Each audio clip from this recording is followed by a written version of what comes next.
Se não é amor, então o que é isso que eu sinto? Mas se é amor, meu Deus, que coisa é essa? Se é bom, de onde vem esse efeito amargo e mortal? Mas se é mal, por que cada tormento tão doce?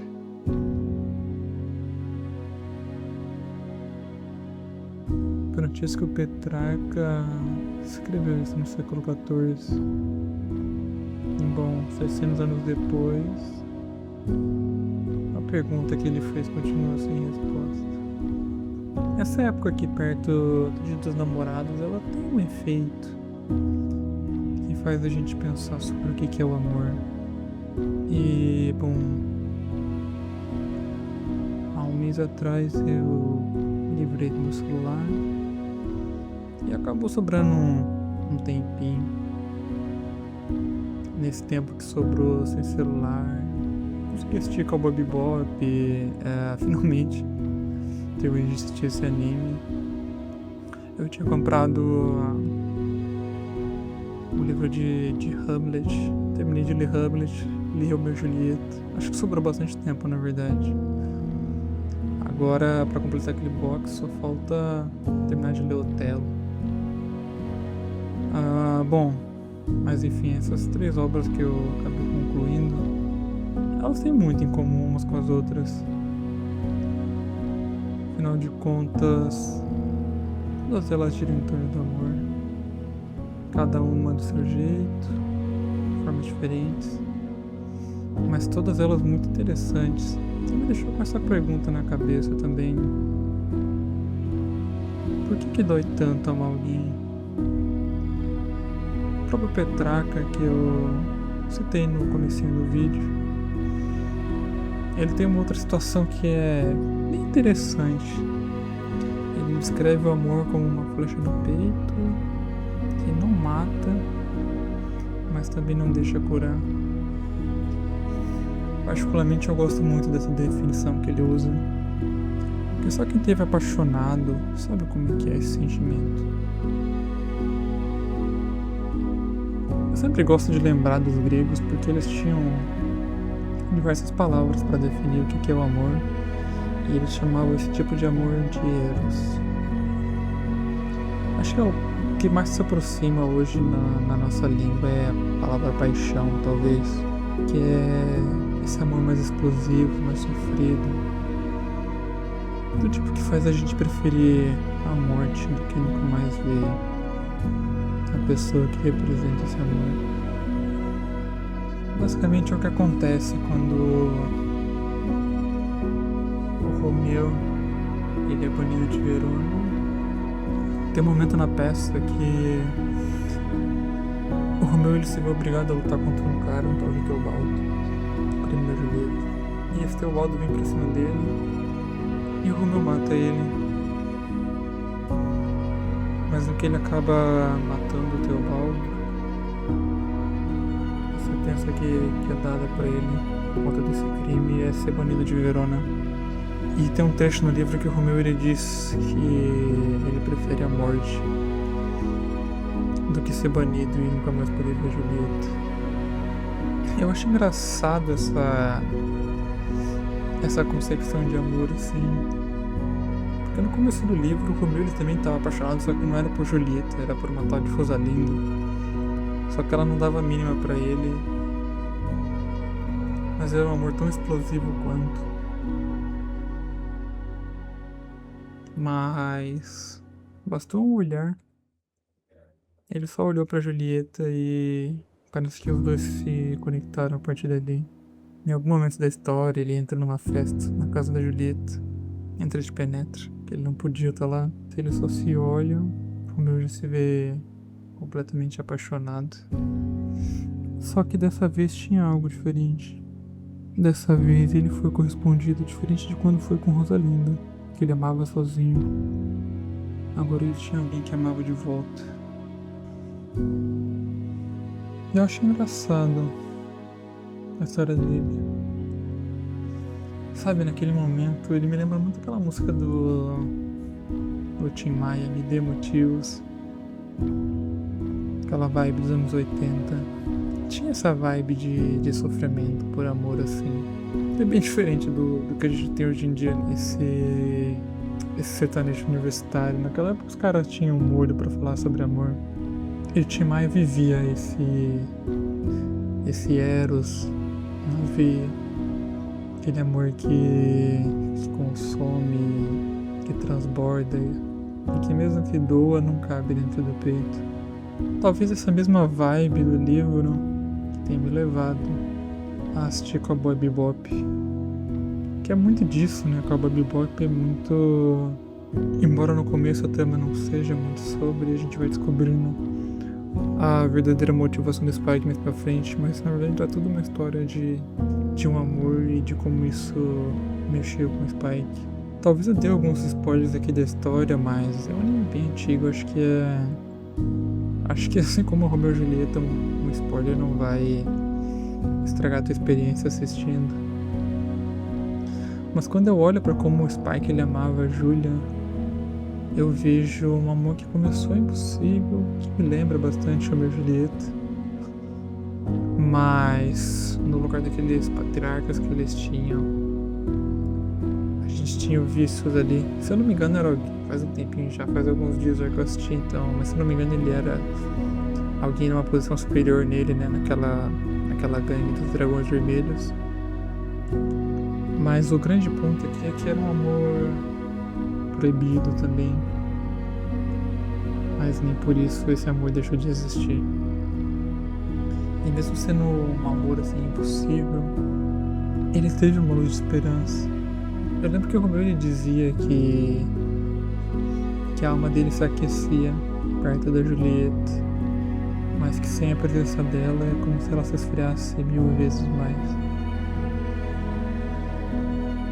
Eu sinto que o Spike ele se esfriou muito quando ele teve que se afastar da Julia. Eu lembro que na história eles tinham combinado de fugir juntos e tal, pra ir pra longe daquele contexto onde se amar era impossível, né? Eles queriam só ir pra um lugar onde pudessem viver aquele amor. E aqui, cara, eu abro um parênteses aqui, cortando toda a minha lógica que eu tava construindo, porque a estética desse anime combina muito com o Brasil dos anos 80, na moral. Eu consigo claramente imaginar o Spike ouvindo aquela música do Tim Maia, ela partiu, enquanto pensava na Julia, embora seja de um jeito meio triste. Ali mais pra frente na trama, a gente acaba descobrindo que ela só faz isso, né, pra proteger ele. Que ela tinha sido incumbida de matar o cara, né. Tudo aquilo ali fazia parte do plano do Vícios e tal. Isso aqui é mais um contexto sobre a história, né? Mas eu acredito que todo mundo já deve ter visto esse anime. Ela queria fazer uma rebelião ali na gangue principal e tudo isso, toda a história, toda a trama por trás parecia irrisória. Porque tudo que a gente quer como quem tá assistindo aquela história, como quem tá imerso, acompanha aquela história de amor.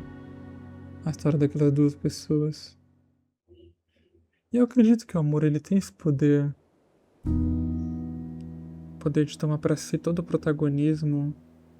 É como uma chama, uma fagulha, uma fogueira, sei lá. Quando ela é acesa no meio da noite, parece que nenhuma estrela tem importância. Porque as estrelas, por mais que elas tenham seu brilho infinitas vezes mais forte do que de uma fogueira, elas são inalcançáveis.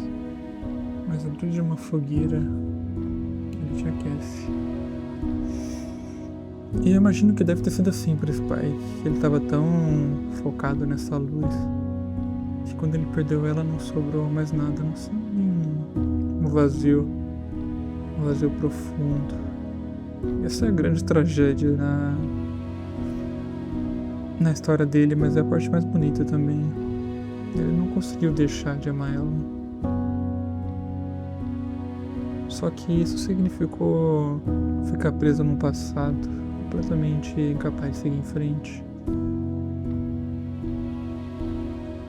Aquele amor foi tão intenso e ficou sem um final de um jeito, sem despedida, sem uma conclusão. O Spike, ele não tava vivendo, pelo menos não tava vivendo o presente dele. Depois de passar alguns anos, o anjo da Julia, ele estava só existindo na memória, porque ele lembrava dela. Era como se ele fosse um fantasma dele mesmo, andando pelo presente. E aqui que as duas histórias, elas têm uma diferença que vale a pena ser citada. Enquanto ambos os amores, tanto do Spike com a Julia e do Romeo com a Julieta, eram impossíveis no começo, Romeo e Julieta acontece num curto espaço de tempo, assim. Foram poucos dias ali da história de Romeo e Julieta. O do Spike, ele acaba carregando esse peso por alguns bons anos. Ele mesmo fala, né? Tem uma cena dele que ele fala que ele perdeu um dos olhos dele e tal. E hoje era como se um dos olhos dele só enxergasse o passado e o outro só enxergasse o futuro. É como se ele não conseguisse ver o presente, não conseguisse existir no presente. Me lembra um trecho de Romeo e Julieta também, que quando o Romeo ele é banido, até eu citei isso no comecinho do vídeo, quando o Romeo ele é banido de Verona, ele disse que prefere a morte porque não estar onde a Julieta estava era pior do que a morte. A mesma coisa com o Spike. A Julieta não estava no presente dele. O presente dele era a mesma coisa que Verona para Romeo. Se a Julia não estava no presente dele, então ele só podia olhar para o passado e ter esperança de talvez encontrar ela no futuro. Eu confesso que eu levei alguns dias para digerir o final de Cowboy Bebop, porque eu achei que foi bem trágico. A intermitente de Hamlet na sequência, junto com Romeo e Julieta. Então, sim, a tragédia ela tá à flor da pele, me perseguindo. Mas enquanto eu pensava sobre isso, eu também busquei algumas respostas mais científicas para ver se tinha alguma coisa. Vamos lá, eu até anotei aqui para não me atrapalhar nas palavras. A ciência ela explica que quando amamos, o cérebro libera dopamina e norepinefrina, que os mesmos compostos associados à euforia e ao vício. E aqui eu já entendo aquilo que chamam a paixão de doença, né? Por isso que amar alguém pode ser tão parecido com uma dependência. E quando essa pessoa se afasta ou se torna inacessível, o cérebro entra num estado de privação real, não metafórico. E aí eu fui ver pesquisas de neuroimagem, mostra que amor não correspondido, ativa, mesma região do cérebro que a dor física e tal. Tem toda uma explicação sobre por que dói. Porque realmente, na prática, é uma dor real. Ainda mais no caso da perda de alguém. Isso pode ser tanto a pessoa tendo falecido, quanto a sensação de perda da pessoa não fazer mais parte da sua vida, né? O corpo ele trata essa perda como um perigo real para sua sobrevivência. Pelo menos é o que a ciência vai nos explicar. E eu confesso que essa resposta não foi nada satisfatória. Tipo, eu trouxe alguns hormônios, uns negócios lá e tal, e sei lá o que. Eu prefiro a parte, sei lá, da escrita, da poesia. Acho que essas respostas geralmente me satisfazem um pouco mais. Não à toa eu tô fazendo esse vídeo, né? Que quanto mais eu pensava nisso, me aproximava de uma ideia que eu já tinha pensado um pouco a respeito, acerca do piano. Eu sei, pode parecer meio sem noção eu estar incluindo piano nessa conversa do nada, mas vamos lá. Ele funciona basicamente de forma matemática, tem uma precisão assim absoluta. A distância entre as notas é o que a gente chama de intervalo, ou seja, ele segue umas proporções matemáticas já definidas há muitos séculos atrás. A afinação divide cada oitava em 12 pedacinhos iguais, cada um com uma razão e uma frequência de aproximadamente 1,05, outros números ali. Basicamente isso aqui é a raiz 12ª de 2, ou seja, cada nota é exatamente 5,95% mais alta do que a nota anterior. Basicamente é matemática pura e é repetida 88 vezes ao longo do teclado do piano.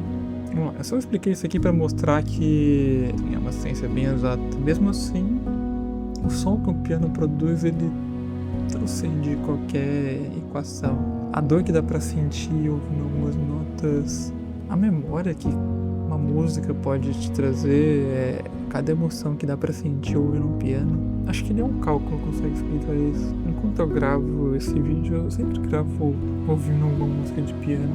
Muitas vezes a minha fala fica meio pausada, mas é porque eu tô tentando falar no ritmo da música que eu tô ouvindo. Mas quando a gente fala de amor, é a mesma coisa que a lógica do piano. A gente pode achar uma explicação biológica, pode achar uma explicação química. A ciência ela pode mapear o amor assim com a maior precisão possível. Mas tem uma mágica que só a literatura e a poesia, e também a música, né? Já que a gente tá falando de piano, só eles conseguem explicar, ou melhor, eles tentam. Mas uma lógica vai valer para essa dor que é sentida, mas não sangra, ou para aquele calor, aquele aperto no peito, o fantasma que o Spike carregava. Eles não cabem em nenhuma equação matemática, nem um livro de biologia. Talvez a resposta para eles não seja fazer o amor parar de doer. Talvez algumas coisas só não tenham uma explicação definida de fato, ou talvez nenhuma explicação definida seja suficiente. Eu queria ter me sentido satisfeito com essa lógica, mas eu continuei pesquisando, e eu não me dou por vencido para responder a pergunta desse vídeo com uma resposta de talvez algumas coisas não tenham sentido. Mas aí eu cheguei numa definição de um filósofo, um tal de Spinoza, me perguntando por que o amor pode doer, e ele chegou com essa pedrada aqui. Ele diz que o amor é a alegria acompanhada da ideia de uma causa exterior. E talvez seja isso mesmo.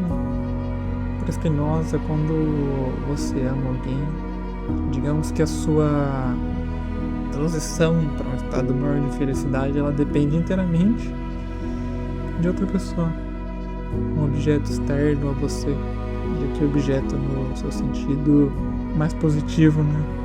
E bom, como comportamento, sentimentos, a própria existência dessa outra pessoa ficam completamente fora do teu controle. O amor, ele se torna a grande raiz da flutuação da alma. É assim que ele definia, pelo menos. Ele mesmo dizia que se a causa externa se afasta ou muda, a sua alegria se transforma intensamente, causando essa tristeza profunda. Então, para todo mundo que assistiu até aqui e talvez sofra por amor, eu finalizo esse vídeo, finalmente chegando a alguma conclusão. De fato, muita coisa na vida vai fugir do nosso controle. Acho que essa é a grande graça, né? Dessa tirinha que é o nosso universo. Você só não controla tudo.